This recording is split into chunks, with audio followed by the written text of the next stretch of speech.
ஒரு நாள் காட்டில் எறும்பு ஒன்று வேகமாக ஓடிக்கொண்டிருந்தது. சிறிது நேரத்தில் எலி ஒன்று குறுக்கே வந்தது. எறும்பு ஏன் இவ்வளவு வேகமாக ஓடுகிறாய் என்று எலி கேட்டது. அங்கே ஒரு பெரிய மிருகம் இருக்கிறது, என்னைவிட பெரிய விலங்கு, அதை என்னை தின்னுவிடாதபடி நான் ஓடுகிறேன் என்றது எறும்பு. அது என்னையும் தின்றால் நானும் உன்னோடு ஓடி வருகிறேன் என்று எலியும் ஓட ஆரம்பித்தது. இருவரும் ஓடி வரும்போது முயல் ஒன்று குறுக்கே வந்தது. ஏன் ஓடுகிறீர்கள் என்று முயல் கேட்டது. எறும்பு எலியிடம் கூறிய அதே பதிலை கூறியது. எலி ஆம் என்றது. முயலும் பயந்து அவர்களுடன் ஓட ஆரம்பித்தது. சிறிது தூரம் சென்றதும் ஒரு நரி அவர்களை சந்தித்து அதே கேள்வியை கேட்டது. எறும்பு மீண்டும் அதையே சொன்னது. நரியும் அவர்களுடன் ஓடியது. வெகு தூரம் ஓடிய நரி களைப்புடன் இனி என்னால ஓட முடியாது.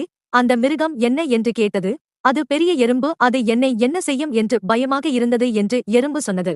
எலி முயல் நரி கோபப்பட்டு எறும்பு நம்மை தின்னுமா, தேவையில்லாத பயத்தை உண்டாக்கி விட்டாய் என்றன. என்னை விட பெரியதாக இருப்பதால் தின்னும்னு சொன்னேன், உன்னையும் தின்னும் என்று சொன்னேனா என்றது எறும்பு. நாமும் மற்றவர்கள் செய்கிறார்கள் என்பதற்காக ஒரு செயலை